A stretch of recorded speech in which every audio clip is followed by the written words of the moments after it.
Y grave Juan Carlos, Ahí porque, estoy grabando, bueno, ahora estoy iniciando grabación. ya, muy Rolando, bien. igual Y, es necesaria una perdón, presentación tuya primero, ¿no, sí, Rolando? no, pero, perdón, pero Juan Carlos, sigue dando el streaming mientras nosotros partimos, por Sí, si logras salir vía YouTube. Y si no, después vamos a subir la grabación, ¿ya? ya. Perfecto. Entonces, bienvenidos a todos a esta última tertulia filosófica de este año. Aquí para nosotros es un gran placer, un gran honor de recibir a Atocha Liceda, la profesora Atocha Liceda, premio, ¿no es cierto?, de la UNAM de Humanidades, ¿verdad?, por lo que nos estaba contando. Voy a dejar con ustedes, bueno, aquí como de costumbre está todo nuestro grupo que se reúne habitualmente, en particular mi cómplice Juan Redmond, el otro cómplice Rodrigo López, y hay muchos cómplices más. Veo que apareció Andrés Bovenritz, que yo lo veo aquí en la pantalla, está al lado de Juan. Está también Alejandra Pérez, Cristian Soto, en fin. Hay muchos queridos amigos y colegas con quienes hemos compartido muchas discusiones interesantes, de quienes he aprendido tantas cosas que yo les sigo agradeciendo siempre.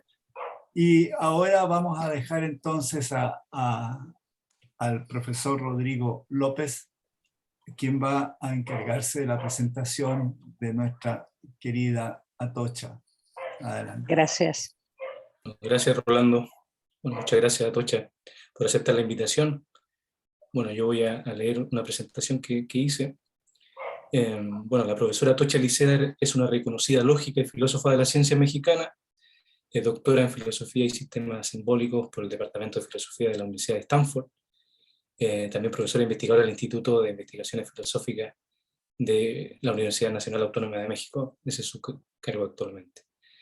Bueno, ya los habíamos hablado un poco antes, dentro de su reconocimientos nacionales e internacionales, ha obtenido, por ejemplo, la distinción de la Universidad Nacional para Jóvenes Académicos en el área de docencia de humanidades, el premio de investigación para científicos jóvenes de la Academia Mexicana de Ciencia. En el 2018 fue Premio Nacional de Lógica, otorgado también por la Academia Mexicana de Lógica.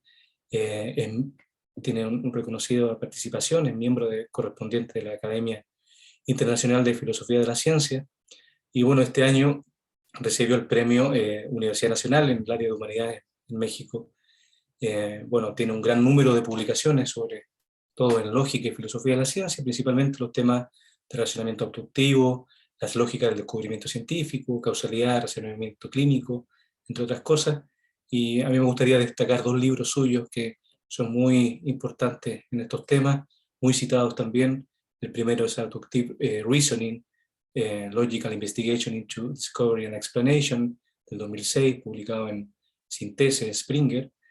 Y el otro, publicado en nuestra serie de cuadernos de lógica, epistemología y lenguaje en College Publication, que se llama La lógica como herramienta de la razón, razonamiento ampliativo, la creatividad, la cognición y la inferencia, que siempre tengo el gusto de utilizar mucho, sobre todo para las clases.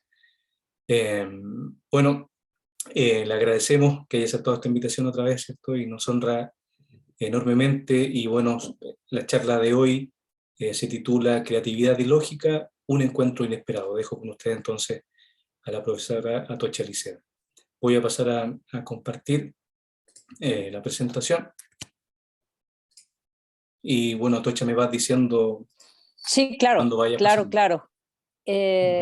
Mientras pones la presentación puedo ir empezando a, bueno, decirles en primer lugar, estoy muy contenta, estoy muy honrada de volver a Chile, en este caso a Valparaíso, aunque sea virtualmente, pero también quiero decir que en cuanto se pueda, me encantaría estar con ustedes en vivo. Estuve yo en Pucón en el 2019, invitada por la Chief, Veo que entre los asistentes está la profesora Loreto Paniagua, a quien una vez más le agradezco sus gestiones para esa invitación. No la pude conocer en ese momento, pero estoy muy contenta que esté aquí, así como otros amigos y colegas. Rodrigo, me da muchísimo gusto estar aquí y les agradezco muchísimo. Si puedes pasar al anterior. Aquí, bueno, el título ya lo dije, Creatividad y Lógica, un encuentro inesperado. Me gusta muchísimo además que estas tertulias sobre fundamentos de la ciencia estén organizadas por los institutos de ingeniería matemática y de filosofía. Los que hacemos lógica, bueno, nos movemos entre estas dos áreas formales y de las humanidades, entonces, pero no es muy común ver que organicen cosas conjuntas, entonces los felicito por ello. Ahora sí puedes pasar a la que sigue. Bueno, la portada del lado izquierdo, que se ve medio cortada, bueno, no, esta ya está bien. Este es un libro, esto es simplemente para decirles que yo empecé a trabajar en esto. Bueno, es un encuentro inesperado, la creatividad con la lógica, porque pues generalmente incluso se dice que la razón y la pasión están separadas, ¿no? Entonces, por eso quise titular esta charla un encuentro inesperado. Y muy en particular, para los que conocen mi trabajo, yo he trabajado la noción de abducción en Peirce desde hace tiempo, de hecho es así como sigue siendo mi inspiración, pero no le había querido entrar, para decirlo informalmente, a la parte de, bueno, ¿dónde está o cómo podemos desde el punto de vista más sistemático y formal entrarle a la parte creativa o al aspecto creativo de los sistemas lógicos? ¿Qué quiere decir eso? Esta es una pregunta, desde luego, un planteamiento demasiado general, pero lo que yo quiero es analizar primeramente desde la noción de abducción de Peirce y mostrarles cómo los propios estudiosos de Peirce han estado siempre en pugna sobre si realmente la noción de abducción es creativa o no. Entonces, les voy a hablar un poco de eso para terminar con una partecita de autómatas y lenguajes formales en donde yo quiero analizar y ver dónde está esta pregunta. Si pasas a la siguiente, por favor. A la siguiente. Entonces empecemos, por favor, con Peirce. Bueno, lo primero que quiero decir aquí es que para Peirce, ahí está, era un filósofo del siglo XIX, y para él había tres métodos o tres modos de razonamiento: abducción, inducción y deducción, pero sobre todo, y es lo que yo quiero mostrar en esta lámina, para él constituían un método de indagación. Entonces, para él, la cuestión, como lo dice aquí, voy a leer la cita en español, de su sugerencia se refiere a la abducción. Toda indagación comienza con abducción. Entonces, de su sugerencia abductiva, la deducción puede inferir una predicción, o sea, vamos hacia adelante haciendo predicciones que puede ser puesta a prueba mediante la inducción. Peirce tenía, de hecho, dos nociones de inducción. En este caso estamos hablando de inducción como un método experimental, digamos, ¿no? Entonces, esto es lo primero que quiero dejar claro en Peirce. La que sigue, por favor. Y la tesis de todo este trabajo, pones la siguiente, en realidad es que lógica y creatividad no son excluyentes. Sin embargo, vamos a querer ver en qué sentido no son excluyentes o hasta dónde podemos, mejor dicho, formalizar o, mejor dicho, representar el aspecto creativo de la lógica en la lógica misma. La siguiente, por favor. Entonces, empecemos por una cita del propio Peirce. ¿Qué nos decía él sobre esto? Lo que nos decía es, bueno, es verdad que los distintos elementos de la hipótesis estaban de antemano en nuestras mentes, pero es la mera idea de conectar lo que nunca antes hubiésemos soñado en relacionar, lo que presenta la nueva sugerencia como un destello ante nuestra contemplación. Esta es, digamos, como el punto de partida para esta charla y para el trabajo que yo he estado haciendo desde 2017 en sus varias versiones. La siguiente, por favor.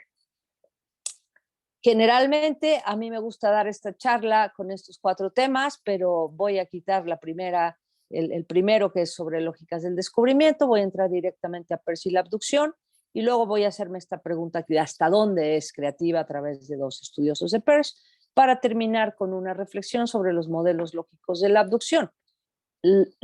La que sigue. También es importante tomar en cuenta que para Peirce no era solamente un estudio lógico. Bueno, pensemos primero que a finales del siglo XIX todavía no teníamos matematizada, por así decirlo, la lógica. Es al mismo tiempo que Frege está trabajando en su conceptografía. Y además, y más importante para esta charla, Peirce lo que está trabajando es sobre el razonamiento sintético, y de hecho lo que él quería era corregir las categorías kantianas. Entonces, esta es una cita de él también. Nos dice lo siguiente: de acuerdo con Kant, la pregunta central de la filosofía es ¿cómo son posibles los juicios sintéticos a priori? Pero anteriormente a esta pregunta surge la siguiente: ¿cómo son posibles en general los juicios sintéticos? Y aún más general, que esa es como lo que se quiso enfocar Peirce con su propuesta de la abducción, ¿cómo es posible de cualquier forma el razonamiento sintético? Cuando se haya resuelto el problema general, el particular será comparativamente más simple. Esta es la llave de la puerta de la filosofía. La siguiente, por favor. Entonces, bueno, pasemos ahora a dar algunas cuestiones sobre qué es la abducción para Peirce. Y aquí hay 2 cuestiones muy importantes. Sí es para él un tipo de razonamiento lógico, pero está muy ligado a su epistemología. Recuerden que en el siglo XIX, en realidad, epistemología y lógica no estaban tan bien separadas como las tenemos ahora. De hecho, ahora parece haber una tendencia hacia, como era en el siglo XIX, podemos hablar de procesos epistémicos que son cognitivos, otra manera de decirlo, como procesos lógicos. Pues esa es la idea de Peirce. Y nos dice varias cosas sobre la abducción. Para empezar, y preparándolos, digamos, para la cuestión de la creatividad, Peirce sobre la abducción dice cosas como lo que está aquí. La sugerencia abductiva nos viene como un destello. Podemos comparar esto como cuando se te prende el foco, ¿sí? Como el eureka, el momento eureka, la que sigue. Esa es una de las cosas que nos dice. Y hablando de la abducción, la abducción, es la única operación lógica que incorpora nuevas ideas, la que sigue. Y la formulación que nos da Peirce es la que está del lado izquierdo en lenguaje natural. Ya dije, la lógica no tenía una representación formal, digamos, y se ha representado como está del lado derecho. La formulación, de acuerdo a Peirce, dice lo siguiente: se observa el hecho sorprendente C, pero si ya fuera verdadera, entonces C sería una cosa normal. Esta es la traducción de C would be a matter of course, que bueno, tiene otras traducciones también, pero sería una cosa totalmente aceptada. Por lo tanto, hay una razón para sospechar que A es verdadera. Noten cómo se ha representado en un sentido como una inferencia lógica. Podemos pensar como un silogismo. De hecho, tiene una forma de falacia, hasta que nos fijamos que de hecho la manera en que se afirma la conclusión es una manera tentativa, ¿sí? A, tal vez A. Pero en general la representación en esta forma lógica no captura. Yo tengo otra forma de interpretarla, no voy a hablar de eso ahora, pero nada más sí quiero comentar que aquí hay varias cosas básicas, perdón. Hay que tener muy en cuenta que hay que representar el hecho de que C sea un hecho, pero no solo un hecho, sino que sea sorprendente.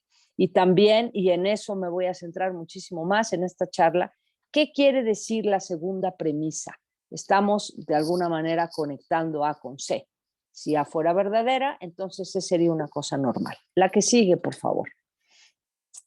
Y no hay que olvidar también que para Peirce esta era solamente el aspecto explicativo de lo que debería cumplir una hipótesis. También exige Peirce que la hipótesis, esa A que estamos infiriendo abductivamente, esté sujeta a experimentación y sea económica. Peirce mismo pensó en la posibilidad de tener varias, y no solo varias, sino un número inmanejable, no le voy a decir infinito, puede ser finito, pero inmanejable, de hipótesis. Entonces, toda hipótesis debiera ser explicativa conforme a esta formulación, debe estar sujeta a experimentación y también debe ser económica en este sentido que habla Peirce. Este es, por cierto, todo un tema. La que sigue, por favor.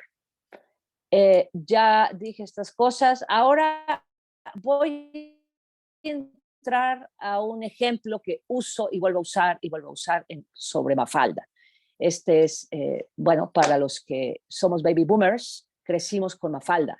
Este es un ejemplo. Si pones la que sigue, Rodrigo, por favor. Este es un ejemplo que a mí me gusta mucho para mostrar cómo funciona la abducción y en qué sentido, sobre todo, este ejemplo es muy bueno para mostrar cómo es que una hipótesis, la abducción produce hipótesis, en un sentido de que es una relación de plausibilidad, de posibilidad, y que no está siempre relacionada, o algunos diríamos que no tiene que ver con la probabilidad. Cómo es que hay hipótesis plausibles, pero no necesariamente que sean probables. Entonces, déjenme utilizar este ejemplo que por otra parte es muy simpático. Va Mafalda caminando, nota en el suelo, en el piso, que está mojado, que hay agua, pero fíjense en la tercera lámina, en la tercera parte, aquí hay una sorpresa. Ella voltea y se sorprende que esté mojado cuando hay sol, y entonces se pregunta, aquí tenemos un hecho sorprendente. Este ejemplo, cuando lo hago en vivo, bueno, intento preguntar a la audiencia y les pido ahora que lo hagan, aunque no vamos a poder tener interacción, en pensar en una hipótesis. ¿Por qué el suelo está mojado en el camino de Mafalda cuando no se ve que haya estado lloviendo? Porque ahí está el sol. Entonces, si ya tienen una hipótesis de este estilo en su cabeza, veamos cuál es la hipótesis que nos regaló Quino, el autor de Mafalda. La siguiente, por favor. El suelo está mojado porque es el primer día de clases. Para quienes tienen hijos o nietos o se acuerdan de su primer día de clases de pequeños, pues sí, los niños lloran cuando están en el primer día de clases. Y esta es una hipótesis que me atrevo a pensar que primero no es algo probable o no tiene que ver, mejor dicho, con la probabilidad, pero por otro lado, de todas formas, es algo que es posible. Entonces, esto es algo clave para la abducción. Ahora, por posible, queremos decir que es una hipótesis que tiene que ver con lo que estamos, un momento, déjenme apagar aquí, con lo que estamos analizando también. La que sigue, por favor. Ahora pasemos a la parte de cómo analizaron o cómo vieron los expertos en Peirce el aspecto creativo en la abducción. De hecho, para Anderson, él nos dice claramente, la abducción en Peirce es tanto un acto de intuición como uno de inferencia. Aquí ya nos vamos acercando a este encuentro inesperado entre la creatividad y la lógica. Pero Frankfurt, que es uno de los estudiosos de Peirce más citados, y es alguien que conoce la abducción muy en particular muy bien, él de hecho le llamaba el dilema de Peirce. Decía, bueno, Peirce pues sí fue un gran filósofo, pero en esta parte de la abducción la verdad es que no era nada claro y le vamos a llamar al dilema, porque no es claro si hasta dónde puede ser lógico algo que es un acto de intuición, ¿no? Y hay otros autores un poco más recientes, bueno, Agim no es tan reciente, pero hay un autor finlandés, ahora alguien muy activo, Pavola y Agim reconocen que, igual que Anderson, que es tanto intuitiva como racional. Y eso, pues, ¿cómo es posible? La siguiente. Entonces, bueno, aquí simplemente yo regreso a la parte de la formulación y la interpretación, o mejor dicho, representación que hemos hecho formalmente. Y aquí una de las preguntas es, ¿dónde está la parte creativa? Y lo que vamos a analizar de estos mismos autores es que ellos sobre todo se hacen la pregunta de, bueno, ¿cómo va a ser algo creativo, algo nuevo totalmente, como A, si ya lo teníamos de alguna manera en las premisas? En realidad se están haciendo esta pregunta, que es lo que quiero mostrar a través de algunas citas de ellos. Si me das la siguiente, por favor. Como vieron, dejé las citas en su original en inglés. Y entonces Frankfurt se pelea con esta cuestión de, bueno, la A no es tan nueva porque ya estaba, pero dicho mucho mejor como lo hace él, dice, bueno, claramente, si la nueva idea o la hipótesis aparecen en una de las premisas de la abducción, no puede ser el caso que se haya originado como la conclusión de esa inferencia. Se inventó o debiera haber existido, déjenme traducirlo así, antes que la conclusión se haya hecho. Por otro lado, Anderson, si me pones en la siguiente, lo que nos dice es, bueno, en este sentido, las As, hablamos de dos As, la que está en la segunda premisa y la de la conclusión, la primera A es lógicamente anterior a la A de la conclusión, pero también es claro que las dos As son la misma. Por lo tanto, en términos temporales, ellas debieron de haberse creado simultáneamente, pero no se sigue lo que nos decía Frankfurt, o sea, Anderson le está contestando a Frankfurt que la A se debió haber inventado antes de la conclusión. La que sigue, por favor. Entonces, bueno, aquí estoy simplemente mostrando esta forma de ver, o mejor dicho, de analizar cómo es que la A estaba o no estaba antes en la mente. Entonces, dice, bueno, desde la perspectiva de Peirce, es posible que la hipótesis y su aplicación abductiva hayan ocurrido simultáneamente, como nos había dicho en la cita anterior. Por lo tanto, las abducciones pueden ser tanto originales y de todas maneras tener una forma lógica. Siempre es un problema cómo traducir exacto, insightful, pero bueno, tienen algo de novedad. Aquí quiero detenerme un poco. No lo dije desde el principio, pero para los que están más cercanos a la computación, hoy día se habla de creatividad. Bueno, desde Turing se hablaba de esto, pero hay ya un campo bastante conformado que es la creatividad computacional. Y lo que ellos, no hay consenso en que es un producto, digamos, creativo totalmente, más allá de decir que tiene que ser algo totalmente nuevo y que también debe ser útil. Y esa es la caracterización, por decirlo de alguna forma, que yo sigo, simplemente porque es lo único que hay de consenso.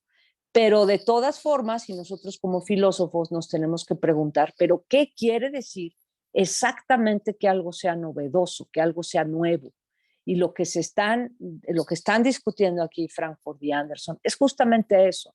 ¿Cómo es que la conclusión A va a ser nueva si ya de alguna manera estaba dentro? Pasemos a la siguiente lámina.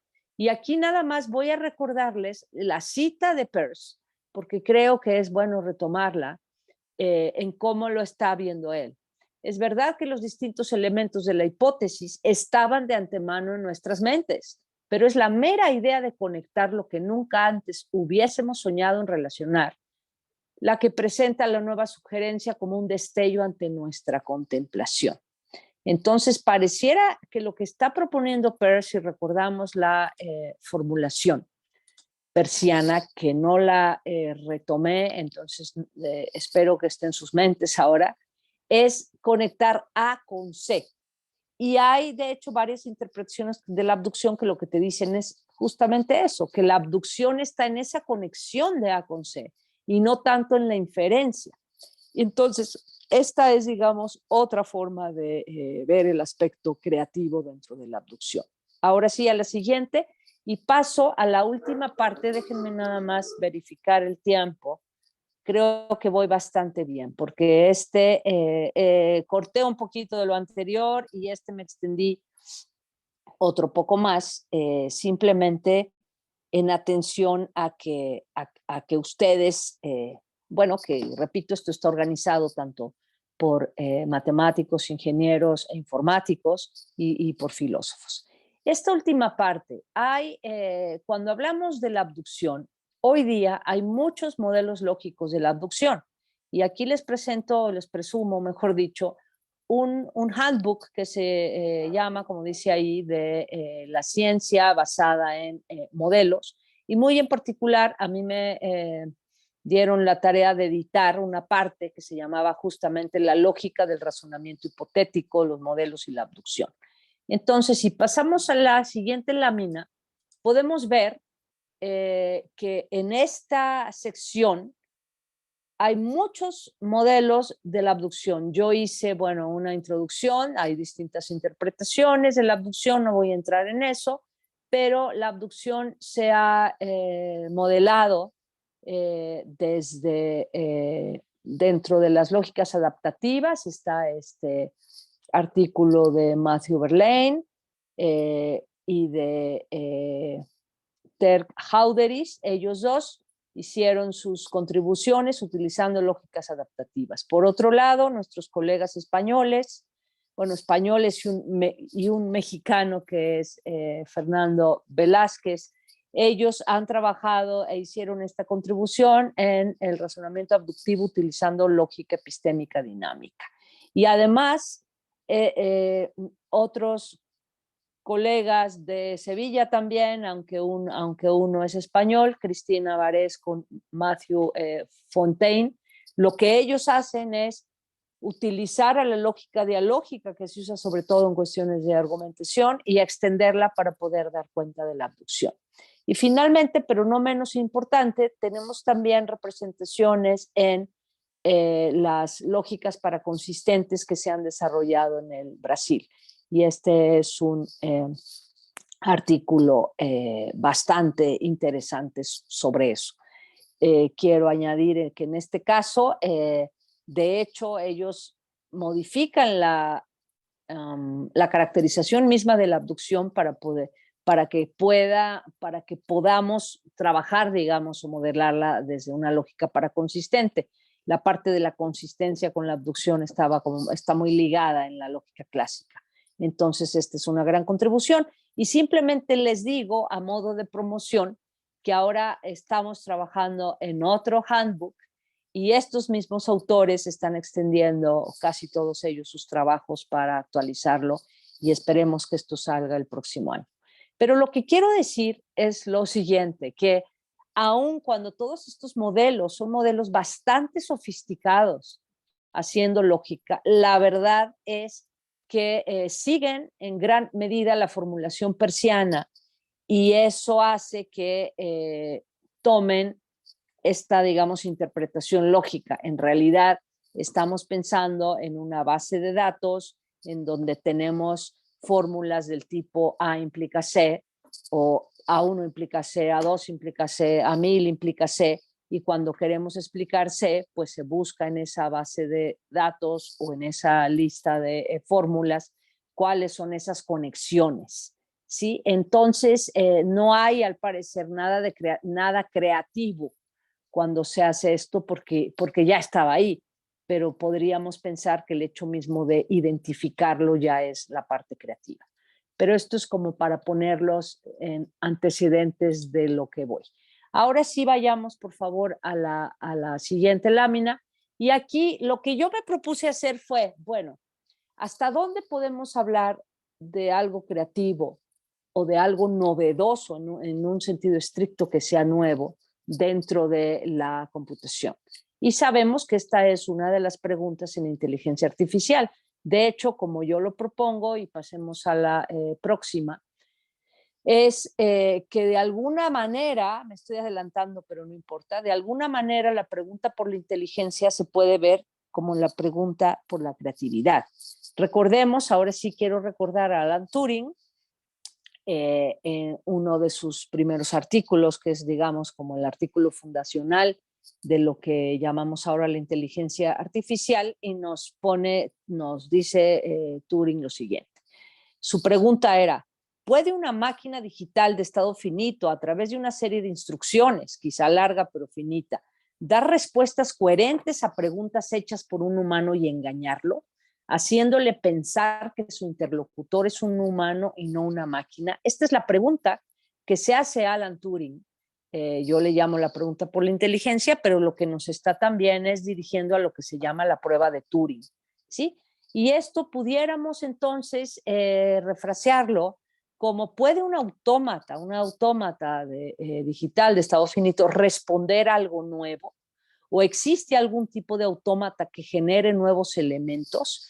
Quise hacer esta pregunta porque digamos que la teoría de autómatas es fundamental para la teoría de la computación, pero además aquí podemos ver de una manera bastante simple esta pregunta que se hizo Turing. Ahora sí pasemos a la siguiente, en donde en realidad yo quisiera convertir la pregunta por la inteligencia como la pregunta de la creatividad. Y entonces preguntarnos simplemente: ¿puede una máquina digital de estado finito, a través de una serie de instrucciones, ser creativa?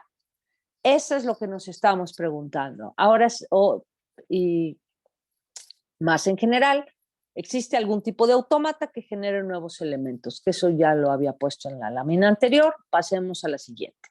Entonces, ahora veamos esto. La pregunta de la creatividad. Primero, hay varios tipos de autómatas, como los que están en computación saben. Hay autómatas, que es el más simple, de reconocimiento. Los autómatas de reconocimiento, pensemos en donde está esa M grande, esa es la máquina, ese es el autómata, donde hay un canal de entrada y un canal de salida. Los autómatas más sencillos son los llamados autómatas de reconocimiento. Tenemos que dar de alta, digamos, que especificar un alfabeto y cuáles son esas cadenas que vamos a reconocer, y entonces aquí el autómata nos dice si está,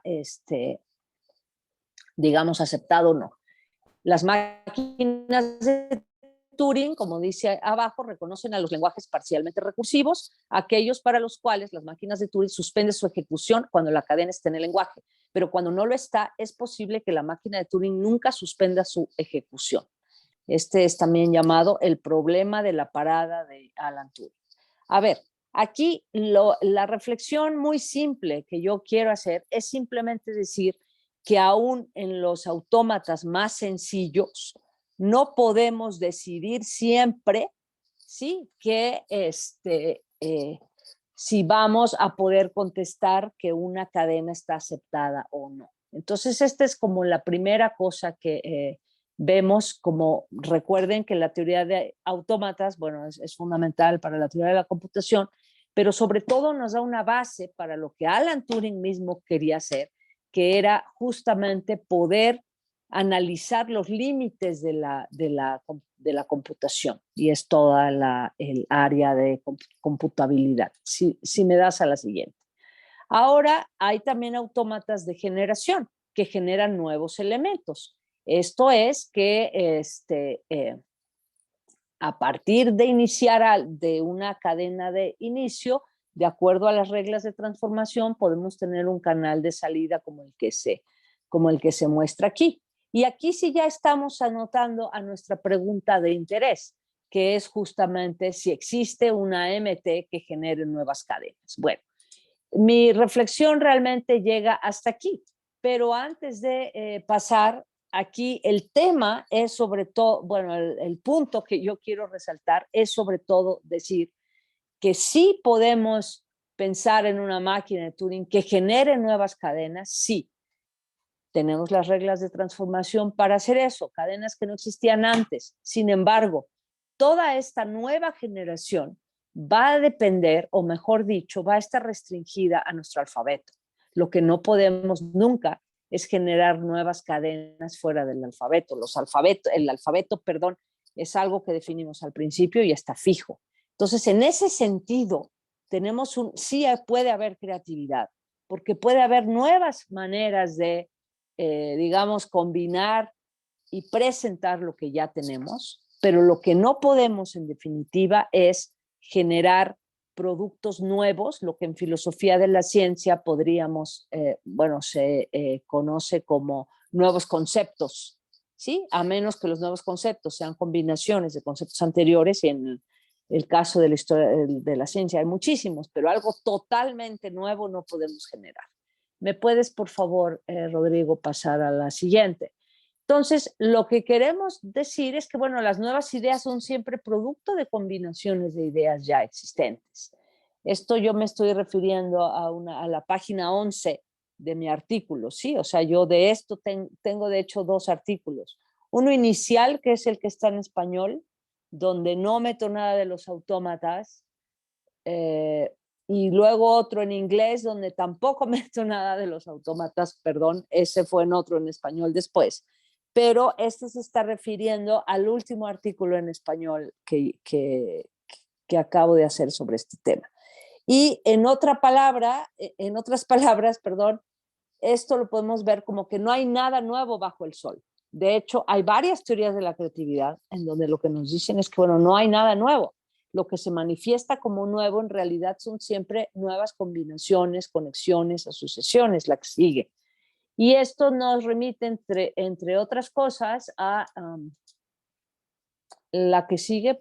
Ok. Entonces, bueno, antes de cerrar con otra cita, aquí simplemente quiero retomar, antes de terminar, la formulación de Peirce. Y entonces pasar a la forma lógica, que repito, no es una forma lógica, porque pues esos simbolitos de sorpresa y de pregunta, no hay un sistema lógico que los represente, pero sí da la idea de que, bueno, tenemos que representar qué quiere decir que algo sea sorprendente.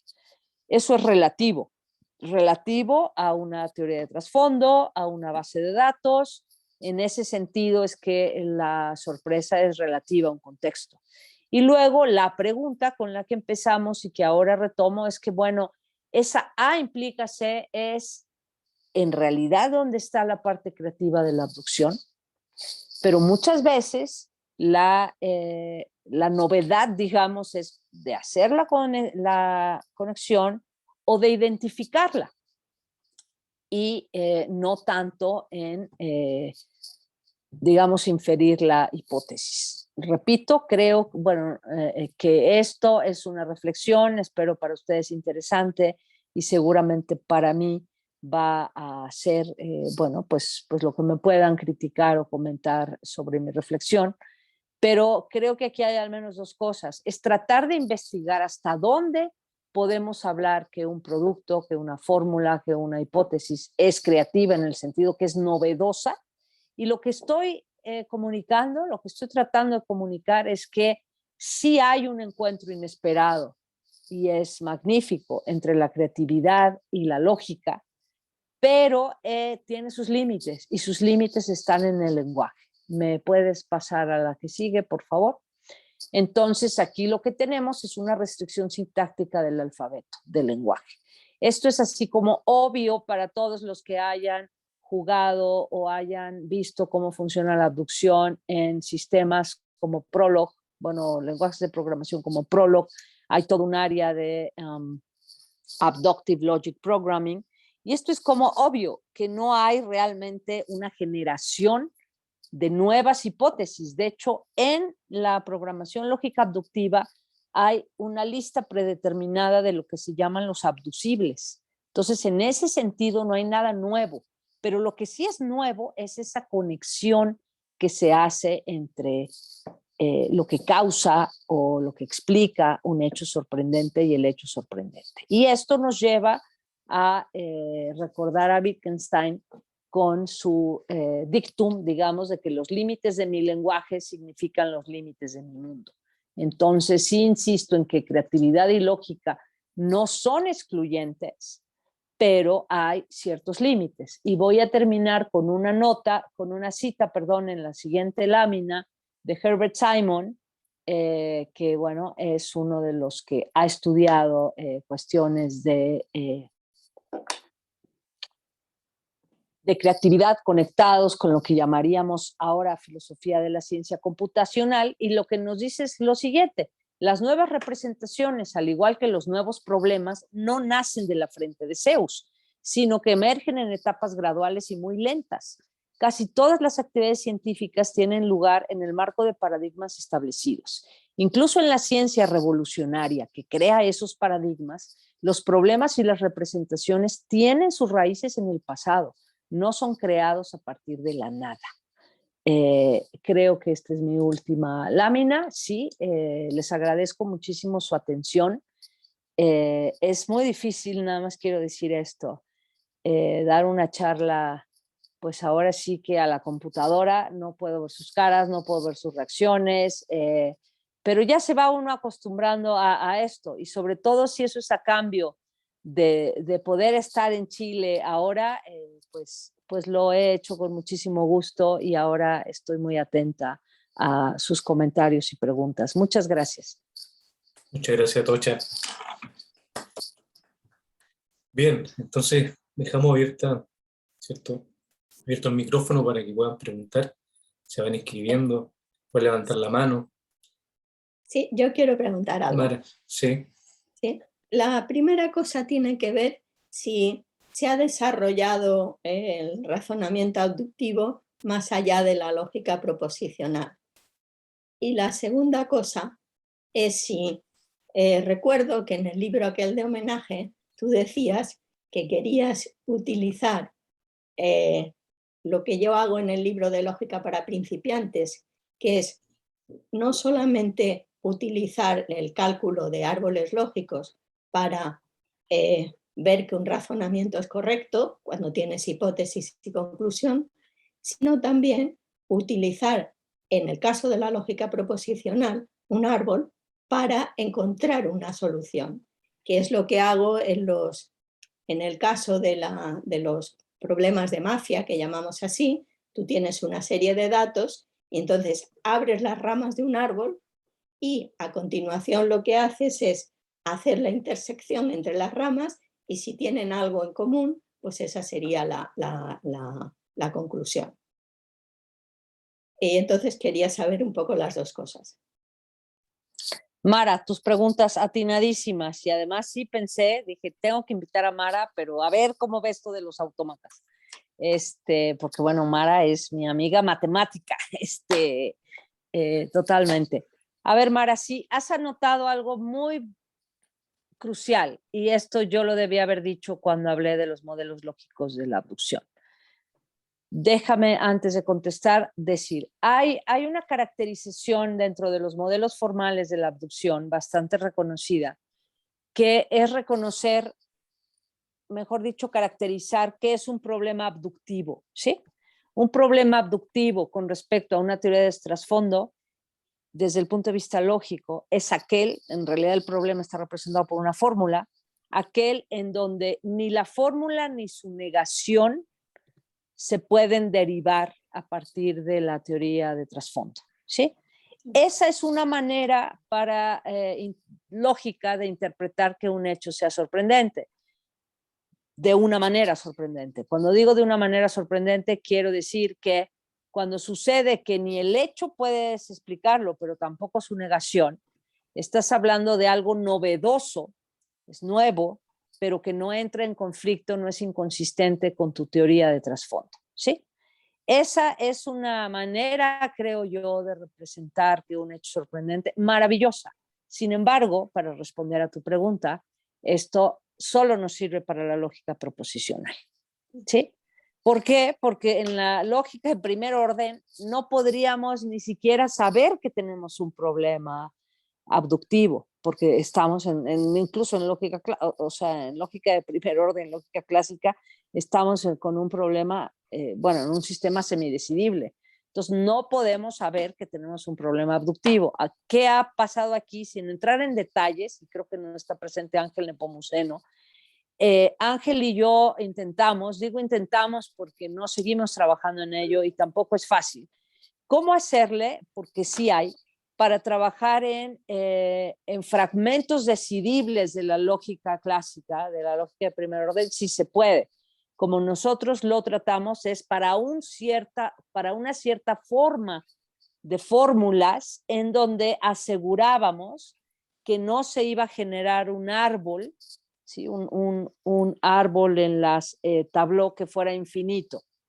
Entonces sí se puede, pero la verdad es que hay, repito, sistemas súper complicados o súper sofisticados, pero que no te funcionan más allá de la lógica clásica, proposicional, y además, aun cuando no es clásica, trabajar en un lenguaje de primer orden es imposible, hay que pensar en fragmentos decidibles.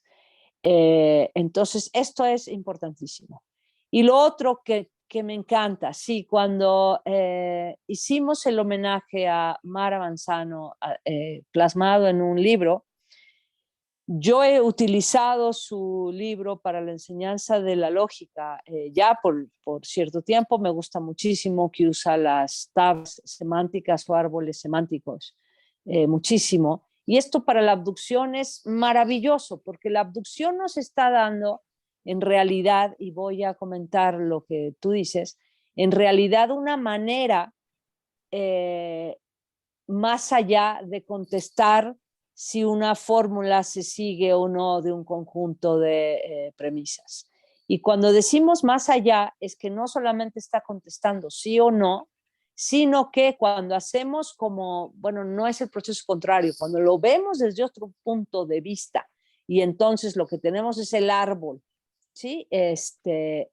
Y una manera abductiva es decir, vamos a encontrar la solución haciendo la intersección de todas las ramas abiertas. Es bien difícil hablar así, porque lo ideal sería ahorita tener un ejemplo, tomar el pizarrón, en fin, ¿no?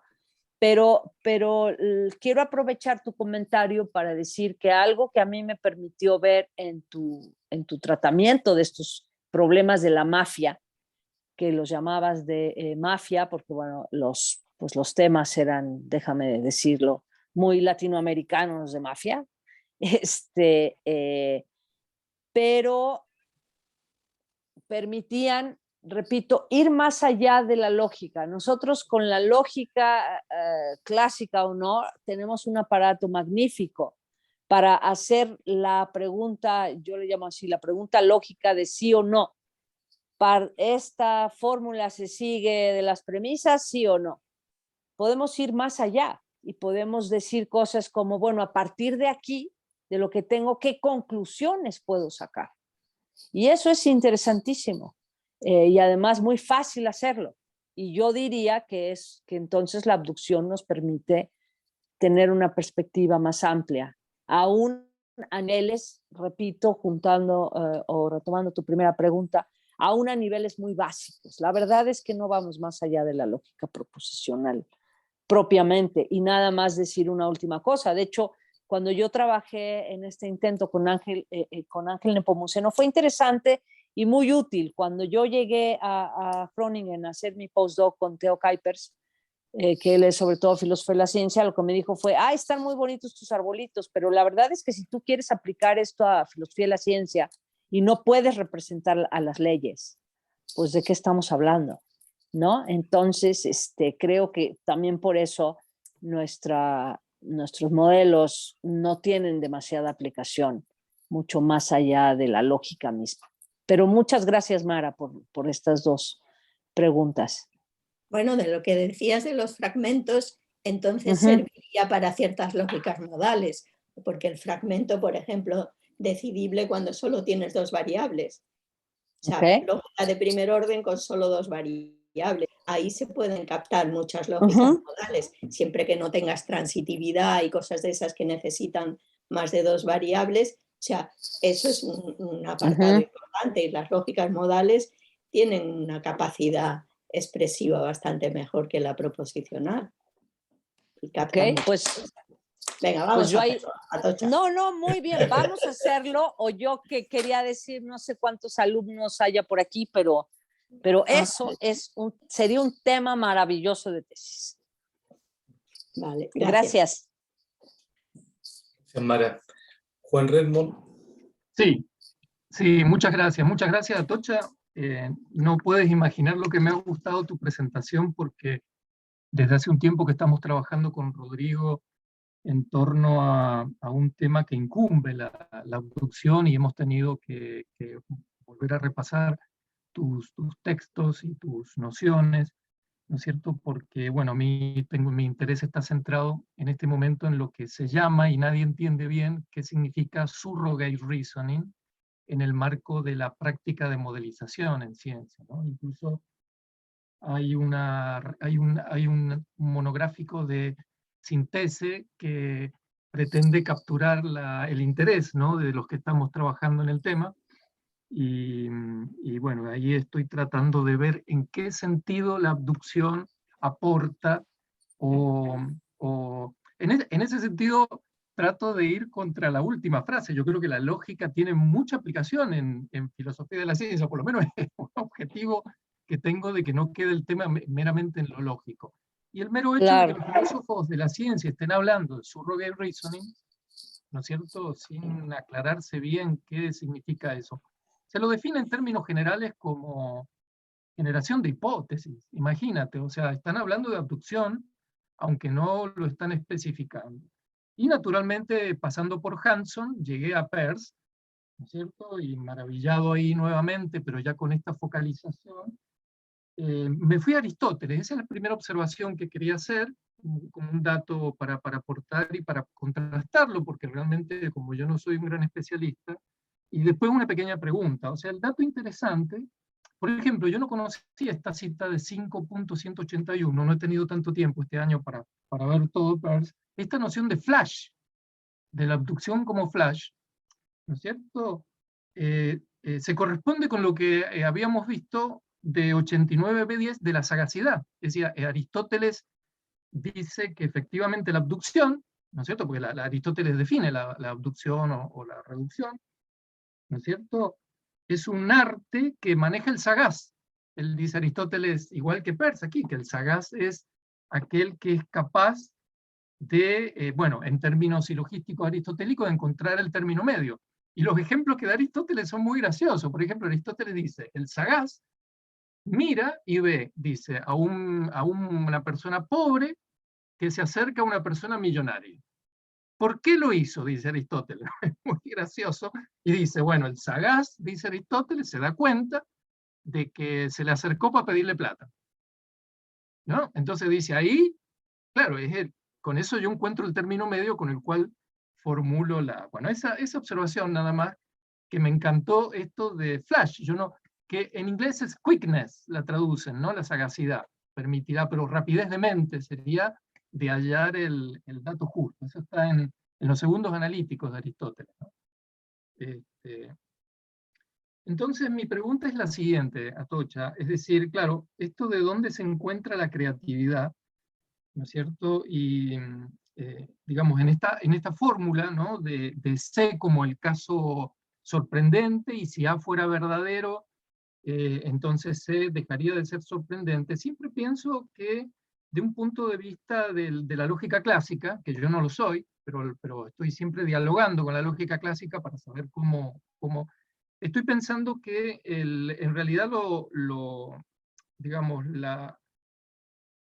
digamos, lo sorprendente ahí no es conectar A con C, sino que propiamente yo debo enfrentarme a situaciones nuevas. Es decir, C es la verdadera situación nueva de un punto de vista lógico, y no que si A fuera verdadero, C fuera la explicación. Eso se me parece siempre a mí una crítica que me puede hacer un lógico al estilo Frege. O sea, Frege me diría, mire, si usted no sabía que si A, entonces C es problema suyo, porque en realidad al estilo de que, bueno, el tema de la semántica de Frege, ¿no es cierto? Lo verdadero o falso no es algo en lo que no es una cuestión epistémica, ¿no es cierto? Es decir, que usted no supiera que si A era verdadero, C, ¿no es cierto?, es un problema suyo, no es un acto de creatividad, es una cuestión de que usted debió haber investigado.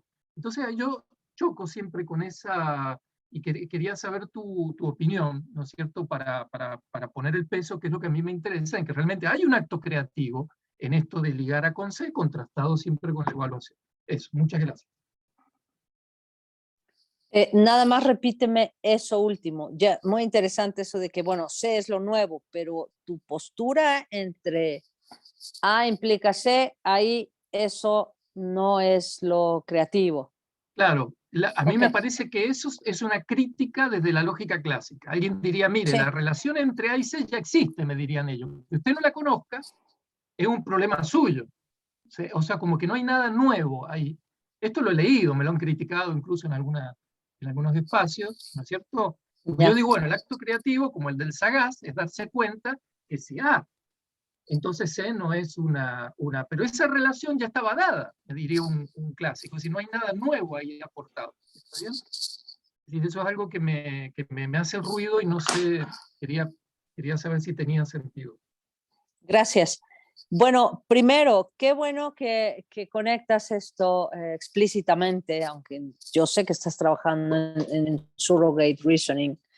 De hecho, es un nombre que le dan a fenómenos que ya existen, ¿sí? Como recordarás, y creo que lo puedo decir en público, tú tienes, de hecho, un artículo excelente en teoría sobre esto. Yo, como editora responsable de la sección, me tocó leerlo, por supuesto, pero bueno, mandarlo a evaluar, etcétera. Y nada más yo me daba cuenta por el nombre, pues unos decían, yo no conozco la parte lógica, pero sí la de filosofía, o al revés. Es algo poco conocido hasta ahora. No sabía yo de este número de Sintés, pero por supuesto que es importantísimo. O sea, pensado como una generación de hipótesis y en la discusión de modelos en la ciencia, es importantísimo.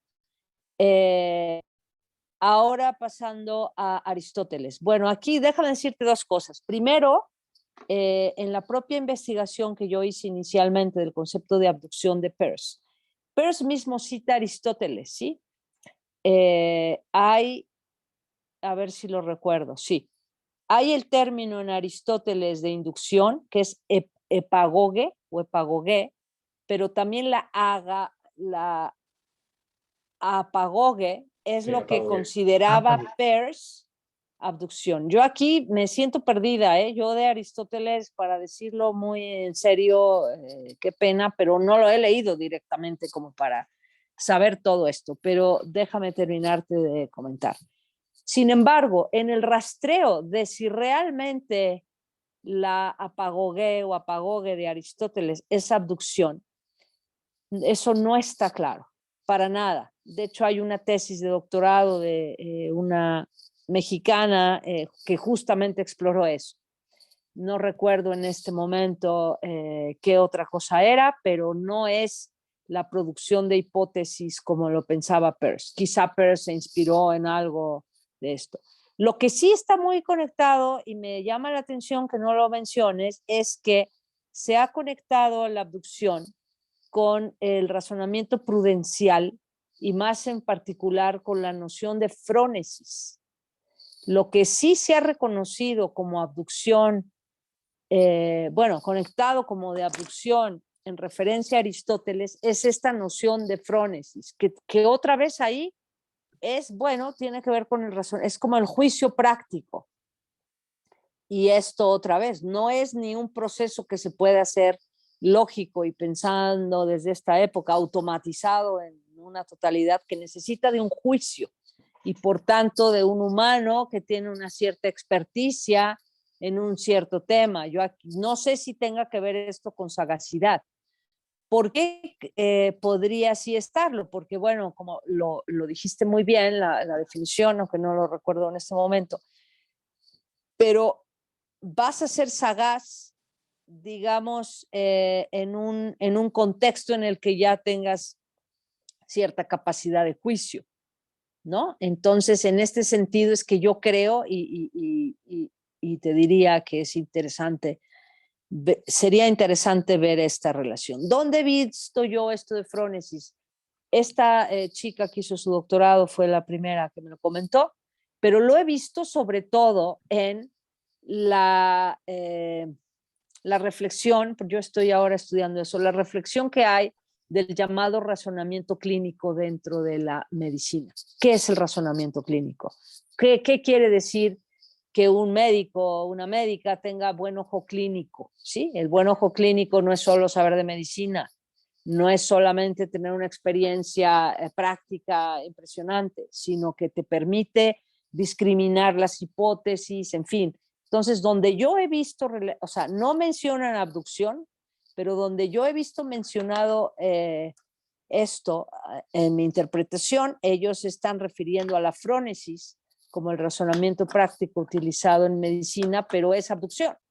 Bueno, desde mi punto de vista están hablando de la abducción. Entonces creo que será muy interesante ver esto. Yo mi enfoque no va tan específico con Aristóteles. Ahora, sobre esta parte de qué es lo nuevo, es que este es otro tema súper interesante.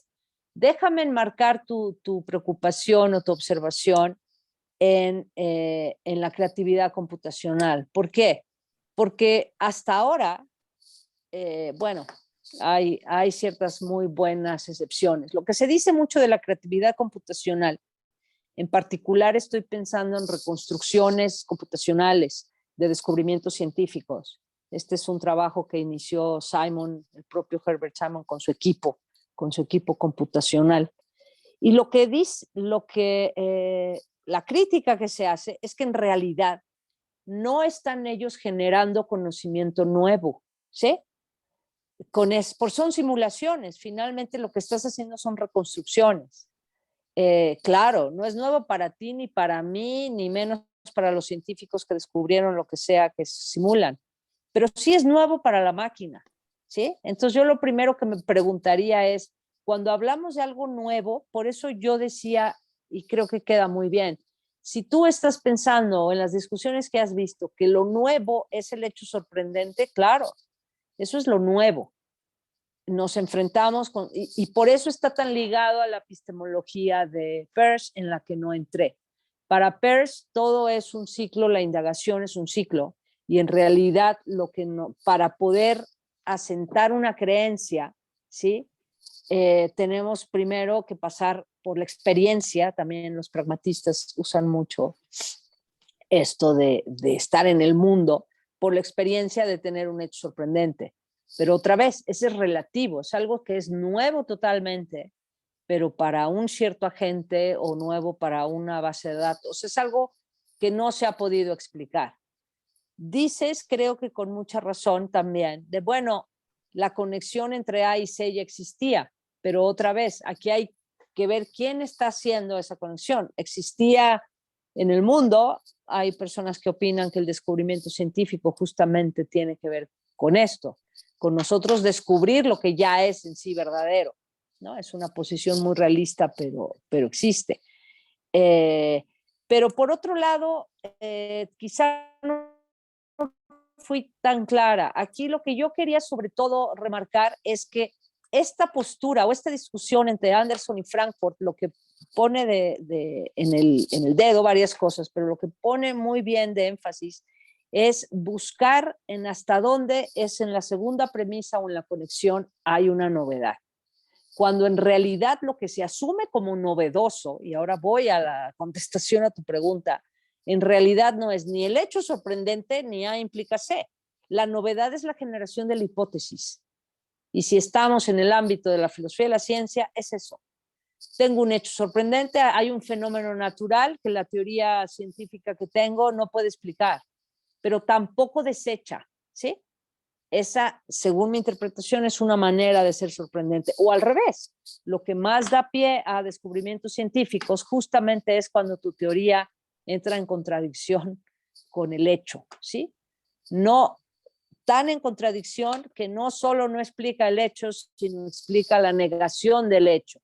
Entonces, o vuelves a repetir el experimento, que es lo que se hace, o simplemente pasas de largo, o más bien tienes que ir a tu teoría para modificar eso. Yo no hablé de eso, pero lo que yo hago en mi reconstrucción de la formulación lógica de Peirce es en realidad verlo como un cambio epistémico de creencias y que puede haber, o sea, que lo que estamos haciendo ahí es oírnos por el lado de una novedad en un... Y entonces lo que tenemos es que ampliar nuestra teoría para poder generar una hipótesis que lo explique, o por el contrario, cuando hay un hecho que entra en contradicción con la propia teoría, hay que modificar la teoría misma. Entonces, no te estoy contestando, pero sí estoy viendo que en realidad se puede, siguiendo a Anderson y a Frankfurt y a los dos por igual, se puede decir que hay novedad en todo y se puede decir también que realmente, como tú lo has dicho, lo único nuevo es el hecho, pero tiene una importancia especial, sobre todo en filosofía y la ciencia, porque eso es como parte como vamos avanzando en el conocimiento. Y yo te diría, creo que a ver qué me contestas, pero que en el surrogate reasoning, en realidad lo que nos interesa es generar esas as. Quizá no las as que expliquen, o identificarlas. También puedes pensar que algo de lo que no hablé nada, pero sí lo hago en ese artículo introductorio de la sección del handbook, es, bueno, aquí en Filosofía y la Ciencia, una de las grandes preguntas es, ¿y esto qué tiene que ver con la inferencia a la mejor explicación? Y entonces lo que yo digo siempre es que aunque es una división muy metodológica, hay algunos que pensamos que en lo de la abducción es mejor dividir la parte de la generación y de la selección, ¿no? Pero ese nos abre a otro tema. No sé si tenemos tiempo para que reacciones a lo que dije, porque a mí me parece súper interesante todo, pero en particular lo de surrogate reasoning, cómo conectarlo. Sí, tiene tal complejidad con decirte que hay abducciones a nivel de producción del modelo, hay abducciones a nivel de generación del target system, y hay abducción finalmente en esta relación que yo leo interactivamente desde teoría de juegos, eso es lo que intento hacer, donde está en juego ahí también un proceso abductivo. Son niveles que no deben ser mezclados para distinguir claramente. Efectivamente el tema pero los datos que me has dado son muy buenos y les cedo la palabra a mis compañeros y compañeras porque son 13, 14, si no, no va a haber tiempo. Y solo te ruego y te comprometo para un intercambio en algún momento un poco más de más tiempo.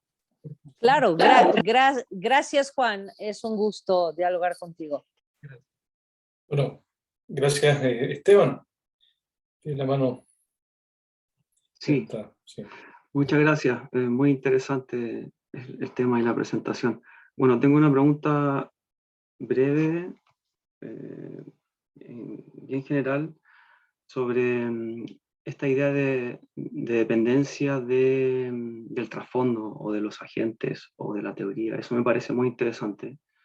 Y si, considerando eso, a raíz de lo que usted ya ha explicado también después de las preguntas, si tiene sentido entender la abducción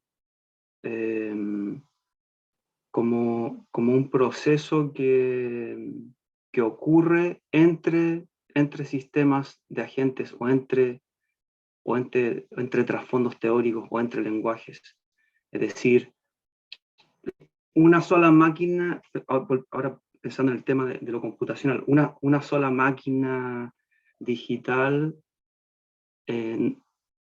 no va a mostrar un razonamiento abductivo.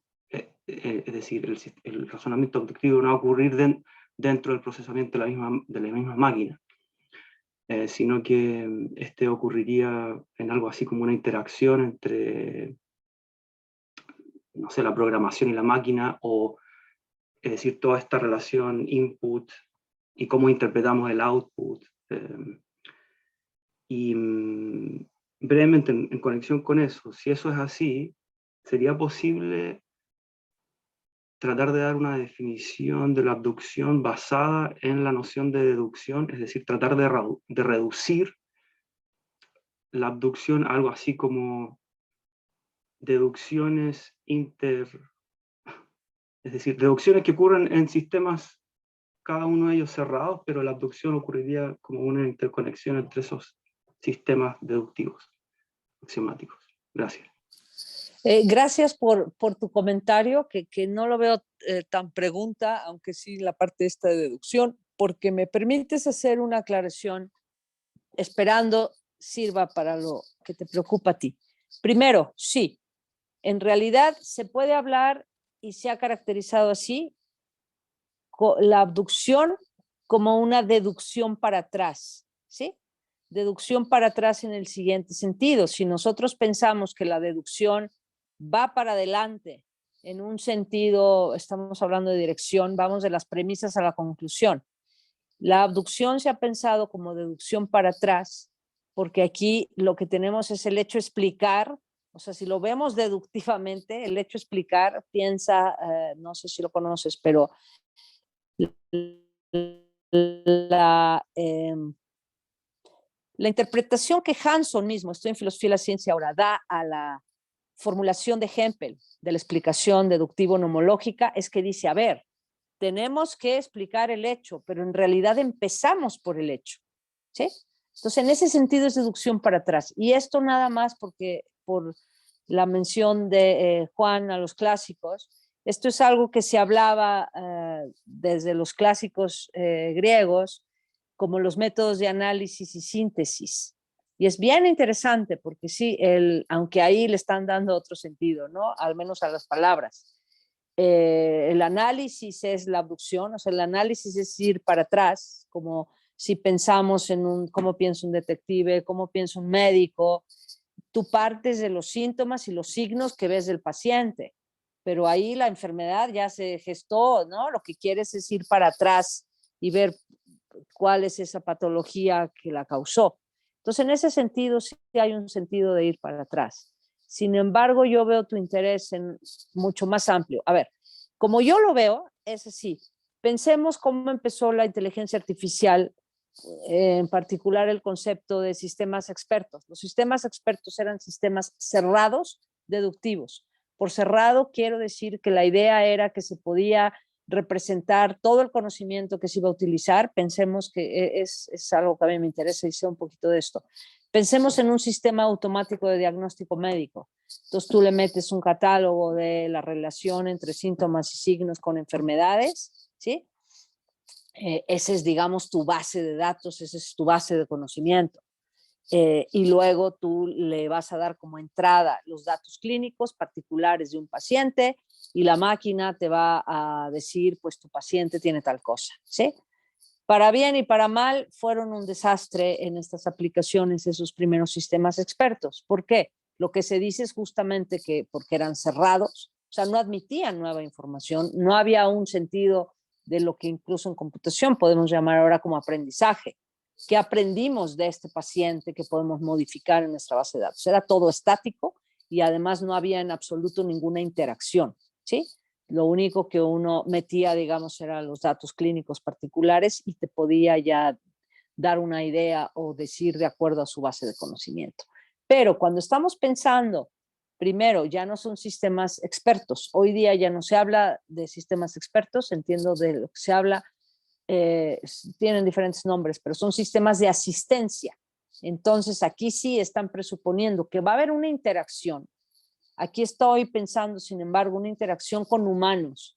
Tal vez por lo que dijiste podemos hasta hablar en un sentido más amplio con otros sistemas, que cada sistema sea una especialidad y entonces es como preguntarle al oncólogo versus al internista sobre tu situación particular. Pero entonces ahí sí necesitas, como son de asistencia, asumen una interacción y asumen que le van a estar preguntando al usuario si están de acuerdo o son de interacción que, por ejemplo, el sistema te responde, te da varias hipótesis. Oiga, ¿y usted por cuál quiere irse?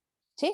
Entonces, sí, yo creo que hay mucho campo aquí y tiene en particular la abducción una relación muy compleja, muy estrecha en inteligencia artificial con el campo de planning, pensando en cómo los robots piensan que se van a mover en un espacio. Entonces es mejor tener, repito, algo interactivo que algo totalmente cerrado. No sé, Esteban, si si contesté a tu pregunta, pero me diste oportunidad de ampliar un poco esto más allá de la lógica. Gracias. Muchas gracias. Gracias, Esteban. Andrés Bowenrick tiene la palabra.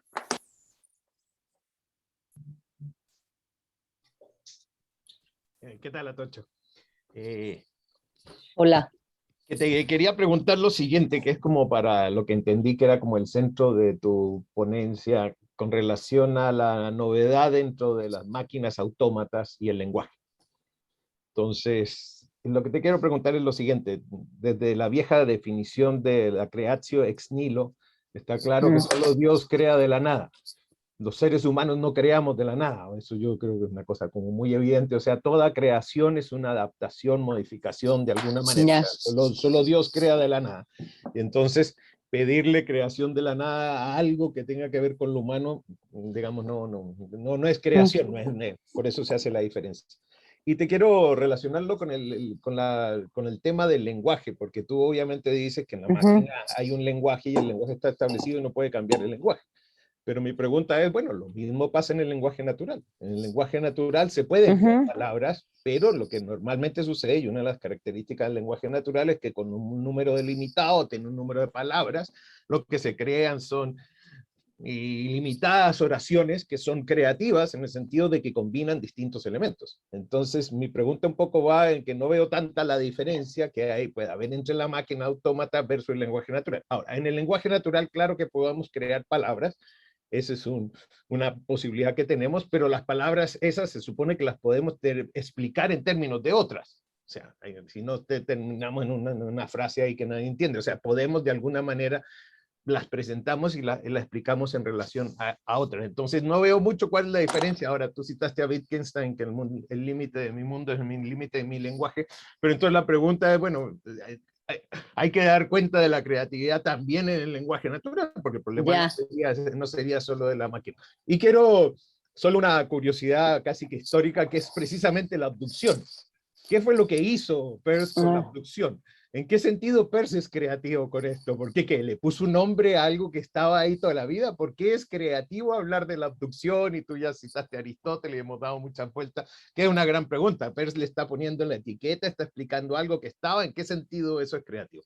Eso nomás a ver si pudiera. No, pues como que eso nomás es muy denso lo que tú preguntas, pero no deja de ser interesante. Bueno, sí, claro. Aquí yo no especifiqué. ¿Qué pasa? Que yo quise analizar esta parte de la creatividad como en una parte de la teoría de la computación donde se ve claramente esto que yo quiero impulsar, que bueno, sí hay creatividad, pero tiene un límite, y el límite es justamente el lenguaje del que se está hablando, y no dije más, sus reglas también.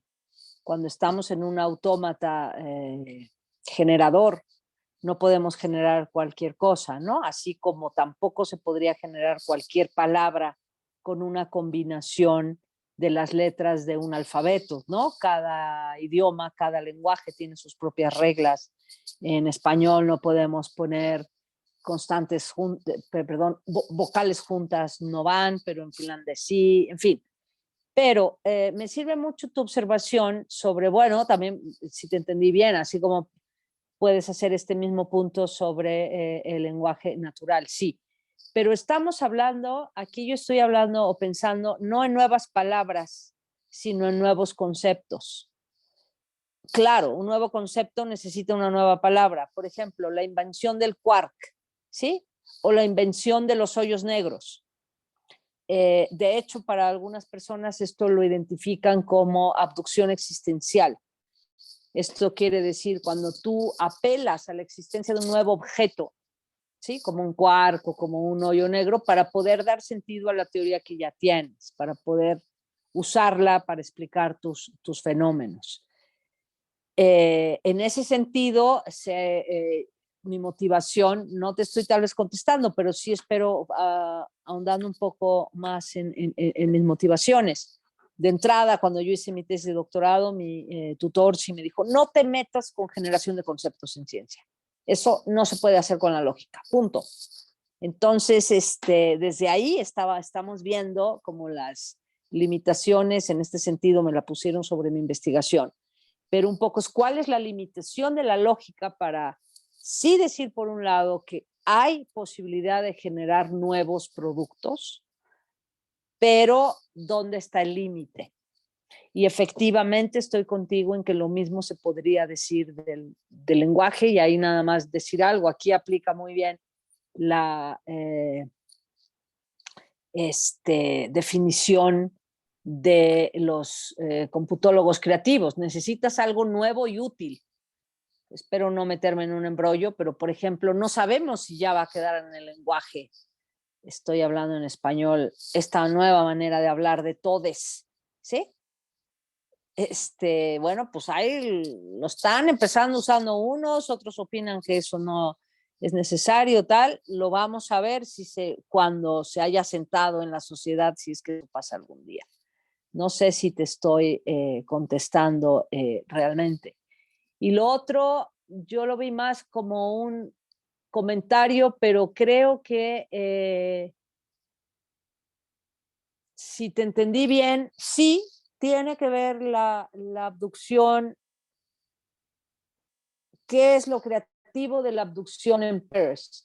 Visto desde, otra vez, retrospectivamente, desde la manera en que la filosofía de la ciencia ha manejado, vamos a decir, los modos o los tipos de razonamiento, yo creo que hay dos cosas. Por un lado, es muy creativo en integrar el plano de la posibilidad, ¿no? Lo deductivo es lo necesario. A partir de tus premisas, si fueran verdaderas, entonces necesariamente tu conclusión es verdadera. Sí.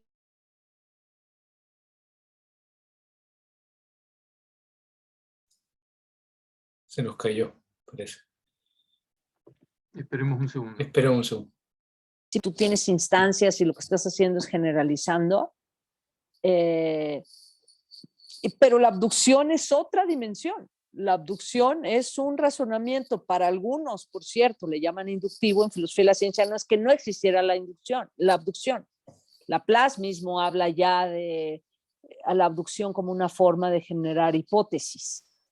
Pero creo que Peirce, en mi opinión, Peirce es creativo en hacer estas tres distinciones a un nivel lógico de cómo es que una conclusión se afirma, si es necesaria, si es probable o si es posible.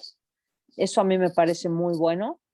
Y la otra cuestión es justamente poner el punto en la generación de conocimiento nuevo.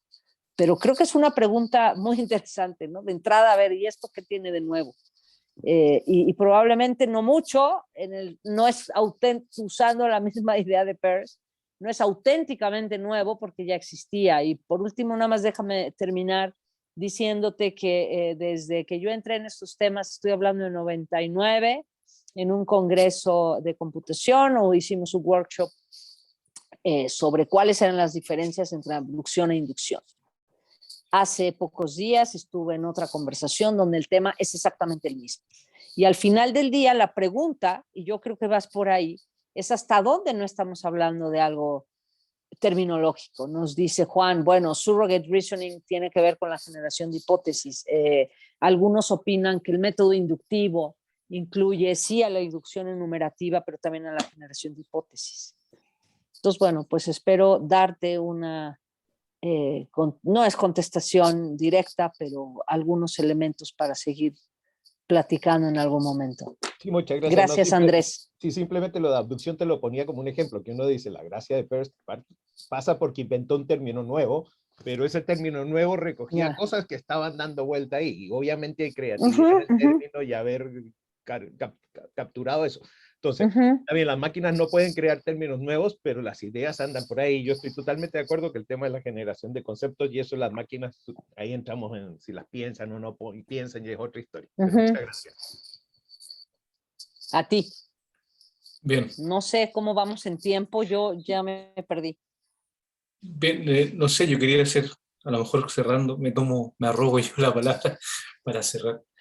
Bueno, respecto a eso último, entonces quisiera hacer un comentario, y ahí, respondiendo un poco al profesor Bovenrit, también, hay algo interesante en Peirce, y yo creo que ahí está lo novedoso en ese sentido, que es que uno puede, digamos, traer de su reflexión sobre la abducción, esta vieja cuestión del concepto de ciencia, ¿no? Esta diferencia que siempre se embarró mucho en la primera mitad del siglo XX con los filósofos de la ciencia, en esta distinción entre explicación y comprensión. Y ahí la abducción yo creo que tiene mucho que decir, y ya que citaste, Atocha, lo de frónesis, de la frónesis de aristotélica, bueno, los griegos entendían que la ciencia eran estas dos cosas, no solo la episteme, sino que episteme y frónesis. Y sobre todo esta conjunción, es, digamos, en persa es interesante. ¿Por qué lo digo? Porque en el CP 5288, citando a Peirce, y hay otros pasajes más, pero la cuestión inferencial es interesante rescatar lo siguiente. Peirce dice que habla también de comprensión, ¿ah? Y lo asocia a un acto de conciencia, que sería en este caso también, por lo tanto, un acto de inferencia, ¿no? O sea, en términos de los que hablan de comprensión con modelos, en lo que se llama esto el Model Based Reasoning, ¿cierto? Introducen la comprensión Elgin, Derreg y otros. Allí, bueno, la comprensión sería un término de éxito cognitivo, así como es la explicación. Y Peirce lo interesante es que logra entender que, por un lado, la comprensión sería este estado mental en el que se concibe, se capta el significado, y ahí tiene que ver todo con la semiótica de él, ¿cierto? Y otros como Dewey y los que siguieron a Peirce hablan de la comprensión lógica en ese término. Y por otro lado también, con la comprensión, ¿cierto? Logramos un conocimiento por supuesto, de los fenómenos, y ahí tiene que ver con la cuestión de la representación o el razonamiento a partir de pensamiento o concepto. Y allí también entra en juego la abducción, porque estos dos aspectos que menciono serían actos de razonamiento inferenciales. Entonces, por eso es que actualmente en esta discusión sobre el subgraded reasoning y el model based reasoning, hay muchos que están introduciendo el concepto de comprensión como un término de éxito cognitivo, y tienen que recurrir obviamente a la abducción. Tienen que recurrir, y obviamente, mucho a Peirce. Y bueno, yo no sé, lo que quiero decir es que en este término la comprensión no queda capturada con una cuestión psicológica, como se entendió por los filósofos de la ciencia. Y obviamente en la abducción hay una cuestión psicológica interesante. Y a lo mejor por eso algunos son reticentes de lograr o pensar que se pueda de alguna manera formalizar o llegar a un esquema, ¿cierto? Lógico que nos pueda dar una suerte de estrategia para caracterizar ese tipo de razonamiento. Pero yo creo que es interesante, sobre todo ya que mencionaste el razonamiento de esas dos cuestiones. No sé si me puedes decir algo al respecto. Rodrigo, muchas gracias, y aprovecho, por si no lo dije bien o explícitamente, que Rodrigo me anduvo, decimos así en mexicano al menos, persiguiendo para dar esta conferencia. Entonces, muchas gracias. Digo persiguiendo, yo le decía ahorita estoy muy ocupada, búscame en 2 meses, y la verdad estoy muy, muy contenta que hayas insistido en esto. Estoy pues pasando un momento muy agradable, además de que creo que no es solo el momento, o sea, como dijo Juan, será interesante seguir charlando. A ver, más que pregunta, tú me estás explicando algo que yo no conocía y me parece muy interesante, pero me permite decir varias cosas. Primero, algo que esta dimensión de si la abducción es un acto de intuición creativa, hacia la creatividad, y que nos viene lo que sea que pensamos abductivamente como un destello, así como un clic, versus esta otra parte de, bueno, ¿qué es generar una teoría científica? Eso no te viene como un flash. Ni a Newton, ¿sí? O sea, esta idea de que estaba dormido debajo de un árbol, se le cayó la manzana, pues fue un momento, pero la construcción es algo mucho más amplio de una teoría. Pero esto se refleja también en que para Peirce, de hecho, toda cognición Aquí es donde está la parte muy ligada a su epistemología. Toda cognición es una cognición lógica, como bien dices. Él lo que quería era dar cuenta en términos semióticos de la racionalidad humana, nada más y nada menos, ¿sí? Y la abducción y otros elementos que propone, pues son parte de este sistema nada más.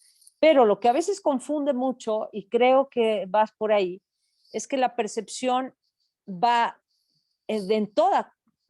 está presente en toda cognición. Y yo, como lo he visto, va de la percepción a la construcción de teorías científicas. O sea, los actos, la percepción es abductiva. Tú ves a alguien y lo primero que haces es, bueno, tu hipótesis de qué es tal persona porque te acuerdas cómo es, etcétera. Entonces, eso no solo confunde, pero sí amplía. Y la ampliación de la que tú estás hablando, que me parece muy interesante, es entre explicación y comprensión.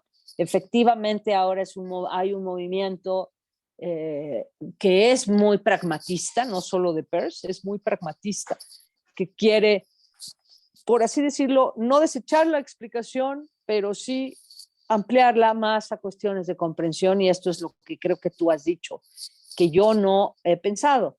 Si te entendí bien, que bueno, en la comprensión vamos a tener que aludir y remitirnos a la comprensión. Si bien toda explicación de Recht, si bien toda explicación es un vehículo para la explicación, perdón, no, toda explicación es un vehículo para la comprensión, ¿sí? Sí. La comprensión no se adquiere solo a través de explicaciones. Un poco eso es el mapa, como yo lo entiendo, tanto de Elgin como del propio de Recht. Y de Recht, en realidad, lo que está hablando, si también recuerdo bien su enfoque, es de inteligibilidad. Lo clave aquí es que yo voy a comprender algo cuando me sea inteligible. Y va a ser inteligible cuando, y ahí es quizá donde tú estás pensando, estoy tratando de completar lo que tú dices. Aquí es donde tal vez necesitamos la abducción. Excelente reflexión, yo no la he pensado, simplemente como tengo la palabra, sí la está trabajando un alumno mío. Y es súper, o sea, repito, mi amor, no saber que aquí hay gente de ingeniería matemática también, porque yo sobre todo hablo con filósofos. Aunque hay ahora en ingeniería la filosofía se está usando mucho en varias áreas. Pero bueno, hablamos de una inteligencia artificial explicable. Recuerden que estos sistemas pues, tienen una caja negra, ¿no? Pero ahí quizá sería mejor hablar de comprensión. Nunca los vamos a poder explicar en un detallito así, porque son procesos estocásticos finalmente, ¿no? Entonces, bueno, quizá te estoy diciendo otras cosas que no están tan conectadas, pero gracias por esta reflexión que yo misma no he pensado. Y aquí creo que hay una última pregunta que si ustedes están de acuerdo, yo tomaré con gusto. Tampoco, yo sé que... Bueno, hay dos manitos levantadas, no lo quería usar, lo queremos usar, pero por si favor, pueden ser tratar breves. de ser breve porque ya estamos en el tiempo. Agradecemos mucho a Tocha, no queremos extendernos mucho más. ¿Por qué? Ok. ¿Por qué no hacemos esto? Que hagan las preguntas y yo contesto a las dos preguntas y ya con eso acabamos. Muy bien. Sí, yo agradezco la instancia, pero voy a bajar la mano porque justo la intervención anterior abordaba lo que yo iba a preguntar. Entonces voy a Muy pasar. Bien, gracias. Gracias, Cristian. Gracias. Gracias, Cristian. Loreto. Sí, muchas gracias. Hola, muchas gracias. Es un gustazo estar aquí y poder escucharla. Me llena de mucha felicidad. Bueno, voy a ir a la pregunta. Desde la filosofía yo he trabajado hartos temas con Peirce, especialmente en el ámbito epistémico de la generación de creencias. Y siento que puede haber tal vez una relación entre los dominios que se generan, los dominios de posibilidades que se generan cuando asumimos una creencia, obviamente tiene que ver con el hábito de acción, ¿verdad? Y tal vez con formalizar eso con respecto a las reglas de inferencia que tendría un sistema cuando nosotros tenemos un sistema lógico. Entonces, como que las creencias nos dan un dominio acotado de posibilidades, asimismo las reglas de inferencia en un sistema lógico nos hacen tener unas posibilidades acotadas de acción, pienso. Entonces, si uno lo pensara de esa manera, puede haber tal vez alguna manera de imaginar algún tipo de autómata que fuese capaz, así como pasa en los seres humanos, ¿verdad? Que vamos cambiando nuestro sistema de creencias y eso amplía nuestra posibilidad de conocimiento como un continuo. Puede haber algún sistema autómata que por ejemplo, no monotónico, que pudiese ir a cambiar sus reglas de inferencia de manera autónoma y proseguir. Y creo que eso en informática, cuando hay algunos sistemas que se retroalimentan y van cambiando algunas reglas o mejoran los sistemas, es bien interesante. Yo no sé si puede haber una relación ahí. Siento que Peirce, con esta gran estructura epistémica que quería crear, apuntaba no solamente a lo macro, sino que también a esto de entender cómo funcionaba la cognición humana en general. No sé si... Exacto. Sí, mira, me remites a lo que no cubrí en esta conferencia, que es justamente a la parte de la dimensión epistémica. Para Peirce hay dos estados, bueno, como los pondríamos el día de hoy, hay dos estados mentales, el estado de duda y el estado de creencia. El primero, que es el estado de duda, de hecho, es casi un estado, sí mental, pero es fisiológico. Uno está incómodo. Entonces, lo que el humano hace, o casi está impulsado y obligado a hacer, es pasar a un estado de creencia por la duda. Incluso tiendas donde dice, claro, la duda es algo que te incomoda. ¿Sí? Entonces aquí incluso podríamos entrar en cuestiones que tienen que ver con emociones, en fin, con muchas otras cosas. Pero en todo caso, relacionado a tu preocupación, sí, efectivamente hay una interpretación de la abducción, no es solo mía esta, de la abducción como un proceso de cambio de creencias. Y muy en particular esto tiene aplicaciones en cuestiones computacionales, donde ahora, como dije, se está viendo lo importante que es que esto sea dinámico. No solo porque el mundo cambia y entonces hay que actualizar al sistema igual que nosotros nos actualizamos, sino porque hay nuevos retos, incluso con el mismo conocimiento que tienes hay nuevos retos. Entonces, sí, no, yo creo que sí se puede, bueno, no solo se puede, se está pensando en este sentido y repito, tiene que ver con esto. Esto yo lo tengo al menos en dos artículos y muy en particular, además Rodrigo tiene la presentación, por supuesto se las puede distribuir, pero con mucho gusto puedo enviarte tanto el artículo de Peirce sobre el hábito, ¿sí? Porque aquí para él, de hecho, la creencia, o sea, estar en el estado de creencia es un estado, pero además es un hábito de acción. Para los pragmatistas el pensamiento no anda volando por aquí por allá, o sea, está muy aterrizado en cómo es que nos conducimos. Entonces sí, claro, muchísimas gracias y también, como ya dije al principio que te vi en la lista, me da muchísimo gusto que estés aquí y nos debemos bueno, pues una charla en persona en algún momento. En Valparaíso. Sería magnífico, claro. Bueno, gracias a Atocha, gracias. La verdad. Muchas gracias, Atocha. Hablando. Sí, yo quiero Muchas agradecer profundamente a Atocha por todo el tiempo que nos ha dedicado. Por cierto, están los aplausos ya empezando a ser apichados ahí.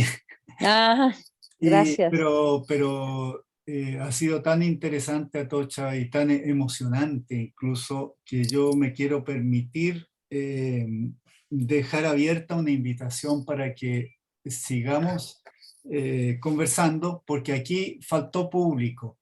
Voy a decir por qué. Faltó público porque si tú has hecho ya mención en varias de tus intervenciones a la importancia de que estén también matemáticos o ingenieros participando en este debate, y efectivamente falta público, porque tenemos que, personalmente a mí lo que me interesa es analizar la creación en movimiento, la creación en movimiento. Y eso nos lleva, por ejemplo, a trabajos que se están haciendo contemporáneamente sobre el propio concepto de información que está interviniendo, tanto en la forma en que el humano trabaja la información, como también la inteligencia artificial, ¿no es cierto? Yo estoy trabajando con físicos y con biólogos, en particular con ecólogos, y hay alumnos míos que han estado trabajando también con los colegas de neurociencias. Entonces, para nosotros es fundamental ir aclarando el concepto de información. Y tiene mucho que ver, indudablemente, con la abducción. Pero yo no quisiera que dejáramos... son temas, estoy colocando titulares para invitar a que tratemos de hacer quizá una nueva sesión en otro momento, cuando yo sé que tú estás muy ocupada, pero que nos demos la posibilidad de hacer una discusión sobre temas que tienen que ver efectivamente sobre esta creación en movimiento. La creación en movimiento. Y bueno, yo celebro también que hayas puesto a este gran Quino, Quino dentro de eso. Y eso me hizo, bueno, ciertamente, dentro de la creación es muy importante la pregunta. La pregunta es básica. Y justamente lo que vemos en este momento en el ámbito científico es que con todos estos índices con los cuales se evalúa la creación, con la cual nos dan los fondos para investigar y todo lo demás, los índices están tratando de eliminar la pregunta. Es decir, tenemos muchos científicos que yo me considero, a causa de que soy ya un dinosaurio en estas cosas, soy un científico 1.0 o algo así, y hoy en día los científicos 2.0 se tienen que preocupar de publicar rápido en revistas de alto impacto, que le van a dar unos puntos ahí, respondiendo a preguntas que se hacen en otras partes o que ni siquiera se hicieron.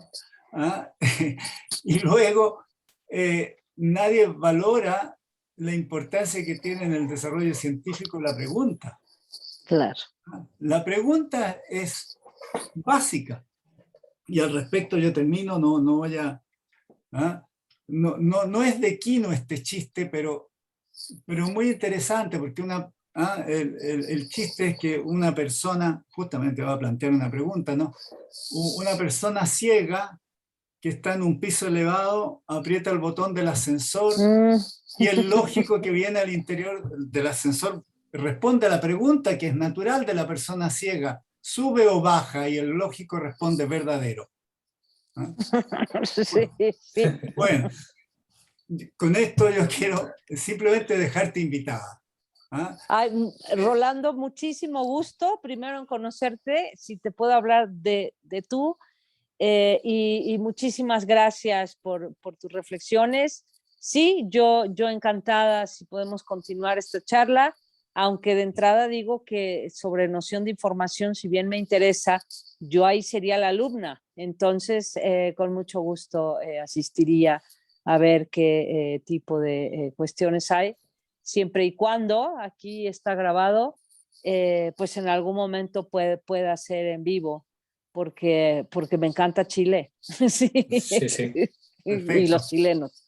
Muy bien, pues muchas gracias otra vez. Mara, me dio mucho gusto que pudieras venir. Mucho gusto a todos.